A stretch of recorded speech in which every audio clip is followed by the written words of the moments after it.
আপনি honours pass masters pass সরকারি চাকরি করেন আর সেই নিয়ে স্বামীর সাথে অহংকার করেন, বড়াই করেন, সংসারে অশান্তি করেন। একবার তার দিকে তাকিয়ে দেখেন একজন অশিক্ষিত মেয়েও স্বামীকে কত সম্মান করে।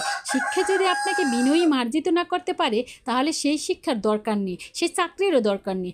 আপনি যদি আপনার স্বামীকে মূল্যায়ন করতে নাই পারেন তাহলে আপনার পুরো জীবনটাই বরবাদ। স্বামীকে কষ্ট দিয়ে যদি আপনার মৃত্যু হয় তাহলে আপনি সরাসরি জাহান্নামী হবেন। রাসূল সাল্লাল্লাহু সাল্লাম তার কলিজার টুকরো মা ফাতেমাকে সতর্ক করে বলেছেন, তুমি নবীর মেয়ে হলেও তুমি তোমার স্বামীকে কষ্ট দিয়ে থাকো, তার চেয়ে ক্ষমা চাওয়ার আগে মরে যায় তবে তুমিও জাহান্নামী। এবার আপনার নিজের সাথে মিলিয়ে দেখুন আপনি কি ফাতেমার থেকেও আমল করেন। তাই মেয়েদের বলছি সাবধান, প্রথমে আপনি আপনার স্বামীর পছন্দ অপছন্দ মূল্যায়ন করুন, তারপর পৃথিবীর সব কিছু নিয়ে বড়াই করুন। স্বামীকে সন্তুষ্ট রাখুন, তাহলে আল্লাহর সুন্দর জান্নাত আপনার জন্য উন্মুক্ত হবে। তো বন্ধুরা, আমার ভিডিওটি আপনাদের কাছে যদি ভালো লেগে থাকে তাহলে একটা লাইক করে সুন্দর একটা কমেন্টস করে যাবেন, আর ভিডিওটি সবার কাছে বেশি বেশি করে শেয়ার করে দেবেন।